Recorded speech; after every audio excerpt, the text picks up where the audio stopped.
we're going to look at probability. Now, this is chapter 4, and I'm going to break this up into different topics. But the idea of probability is going to be this.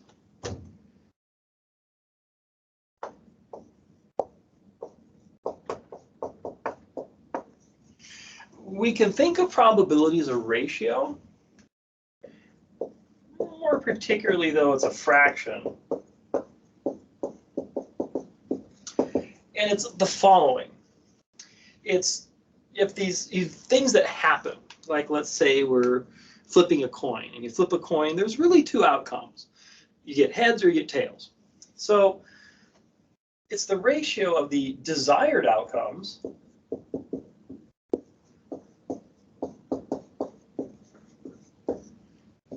over, for this particular occurrence, all possible outcomes. And that's pretty much it.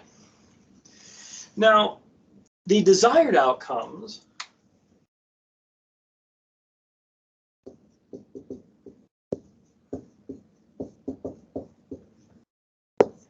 we call this an event. So let me do some examples.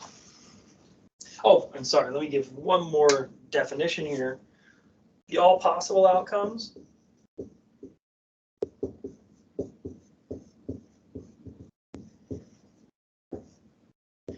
we call this the sample space.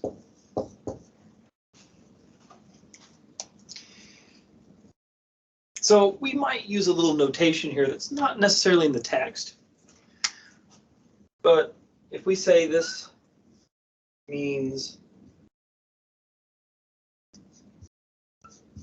number of, so if we put some set in these parentheses, the number of elements in that set, that's what this would say. So for example, let's say we have this, or what we're basically going to do is we can rewrite probability as the number of elements or outcomes in your event, excuse me, divided by the number of outcomes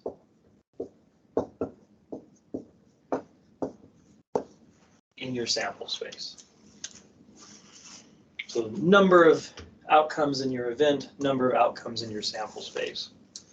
So let me do some examples here to illustrate what's going on.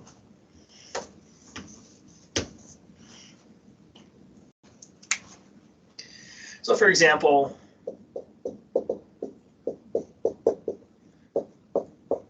you flip a coin once. So we want to identify the event in the sample space. Now let's say we want, say heads. We want to get heads. Say it's at the beginning of the Super Bowl or something, you know, heads or tails. So the event was going to be a set of the outcomes that we want. So that's going to be H for heads. And then the sample space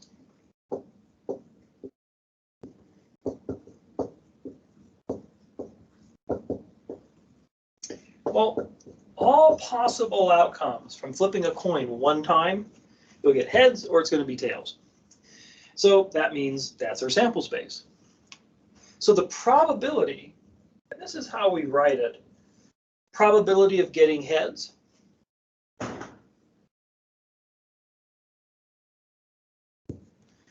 that's how we would say that.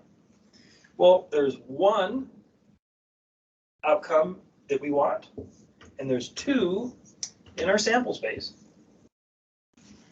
So the probability is 1/2. Now, one of the tricks here, you sort of see me doing this, I'm listing out the outcomes in the event, and that lets me count them up. And I'm listing the outcomes in the sample space, and that lets me count those up. Now we'll talk about later when the counting gets really complicated or there's a whole lot to count, it seems, or it's not clear how to count everything. Well, we'll talk about that towards the end of the chapter.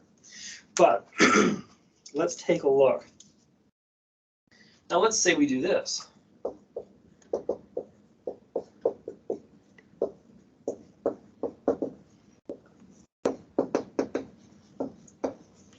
Let's say we're going to flip a coin three times, and we're interested in getting 2 or more heads.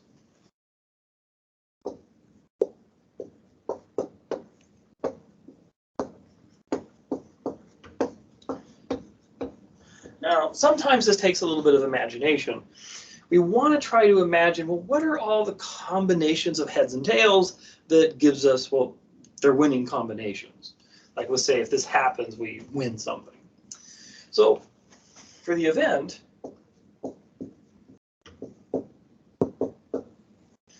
well, 2 or more heads. So we could go first 2 flips are heads and then 1 tails. Or we could do heads, tails, heads, or tails, heads, heads. Excuse me. So that pretty much exhausts all the different combinations of just having 2 heads. Then, of course, we could get 3 heads.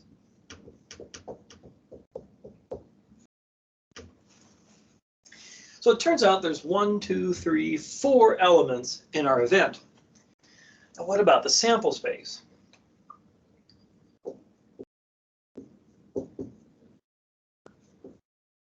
Well, sample space is all possibilities, so that includes these. So the things that we want.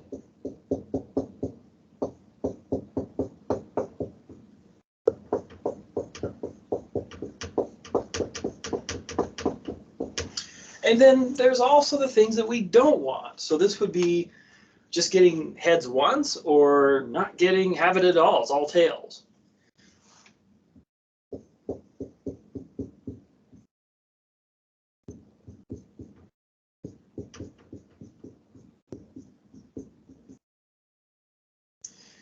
So that should be all the possibilities, all the possible outcomes you can get for flipping a coin 3 times. We got 1, 2, 3, 4, 5, 6, 7, 8. So that means our probability of 2 or more heads.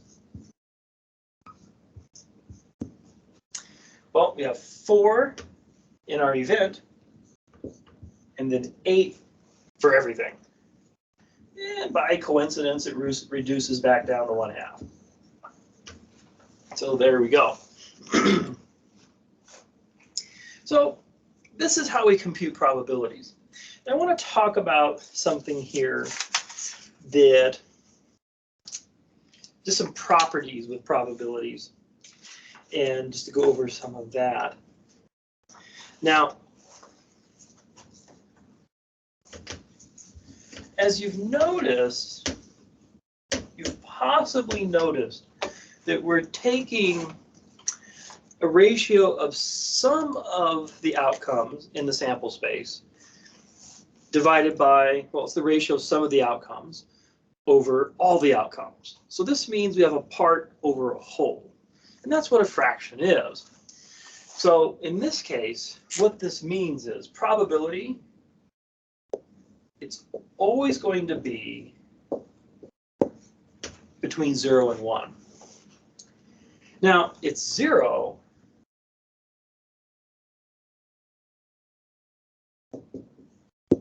when an outcome or an event is impossible.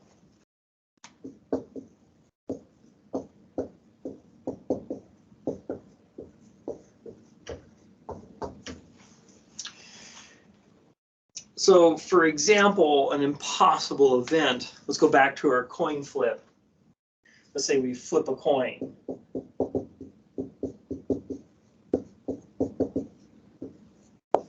Three times. The probability of getting 4 heads is going to be 0.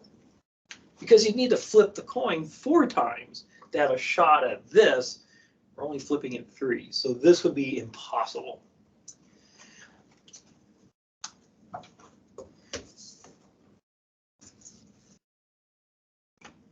Another one, when p equals 1, this is a certain event, inevitable event.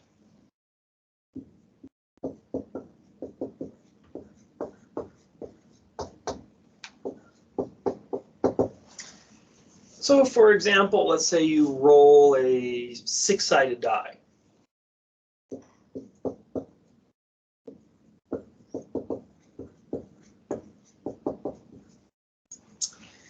Well, on a 6-sided die, it's a cube, so it has 6 sides. Give you a cube here.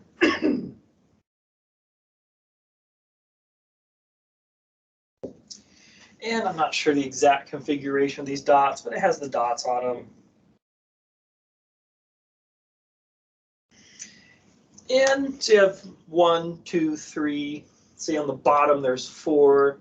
On this side, you can't see it, there's 5, and on the back side there's 6.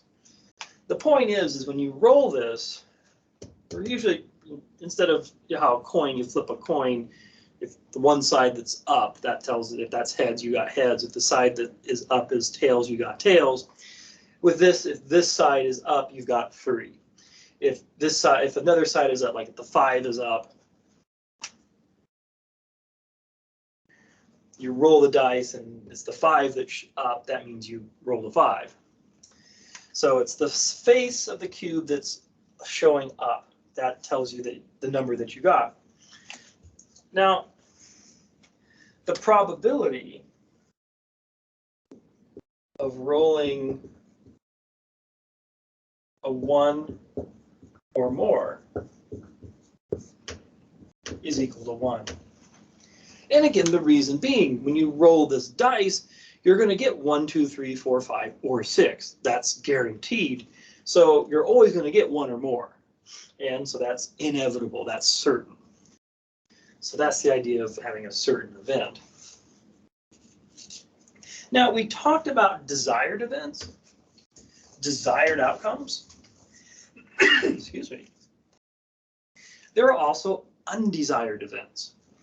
And we talk about this as the complement.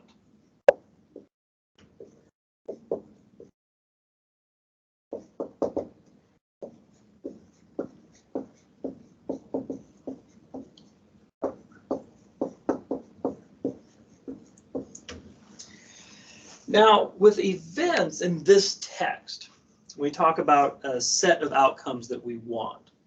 We typically represent events as the letter A. So instead of necessarily writing a set and saying, okay, these are the outcomes we want, we'll say, well, we want event A to occur. So let's say again, if we flip a coin,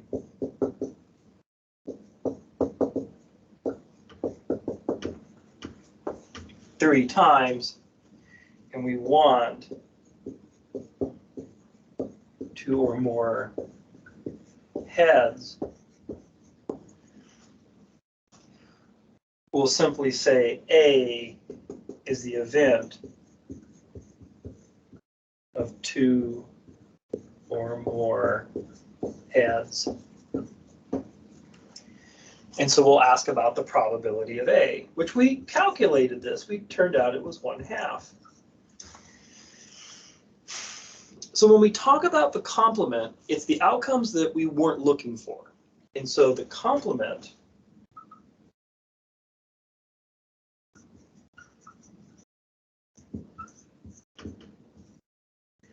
we write this as A with a bar over it. And so the complement of A, it's the event of, well, it's all the outcomes that are not 2 or more heads. So that means 1 heads or 0 heads. 2 or more means you could get 2 heads or you can get 3 heads. So the complement would be only getting 1 or getting 0.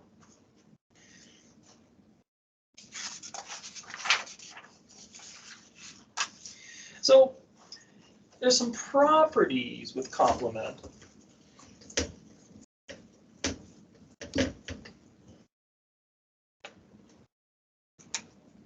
So let's say we have this. Let's encounter one of these properties. Again, we're going to flip a coin.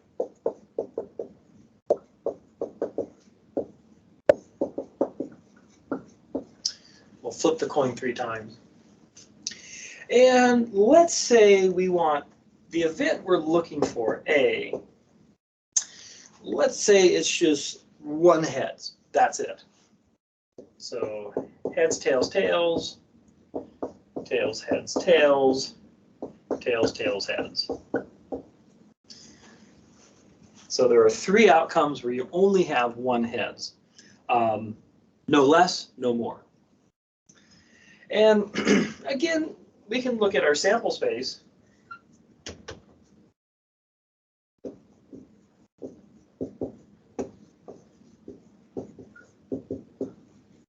Well, it's all of these.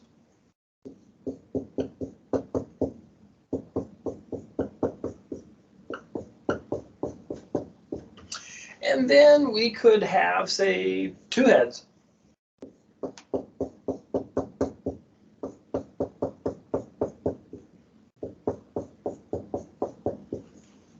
And then there's none. And then there's 3. So 1, 2, 3, 4, 5, 6, 7, 8. Okay, we have all 8.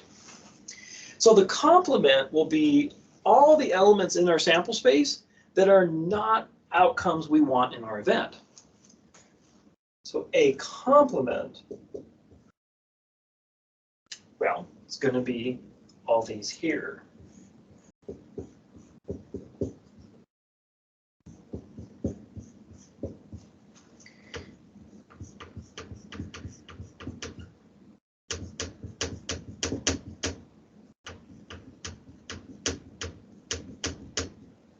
A little hard to see there.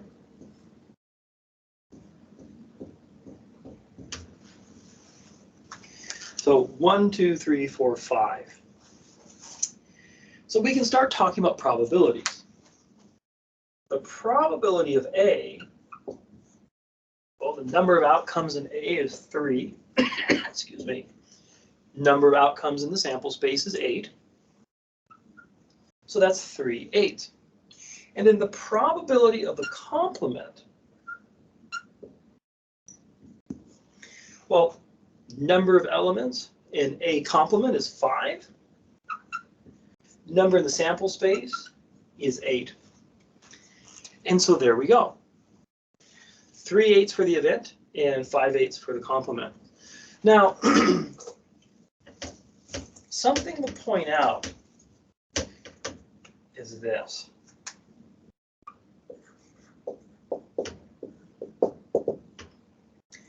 If we take 3/8 and add 5/8, well, that actually equals to 8/8 or 1. So what this is actually saying, the probability of A plus the probability of its complement is equal to 1. And this is one of the formulas we're going to want to hang on to. If you take a set, you find the probability of an event, and then you add the probability of the complement of that event, you're always going to get 1. And there's some other properties you can derive from this. Subtract this from both sides. You'll get P of A equals 1 minus the complement.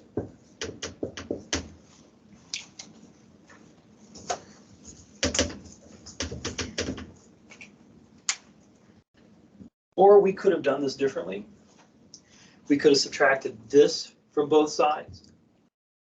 And so we get the probability of A complement is equal to 1 minus the probability of A. And these are just some formulas that, well, they could be helpful. So if, for example, we know the probability of event A occurring, but for some reason, figuring out the sample space, figuring out what A actually is. We just know the probability for some reason, but actually figuring out what it is, let alone figuring out the complement, that might not be something we're able to do. Well, we can still figure out the probability of the complement nonetheless using this formula.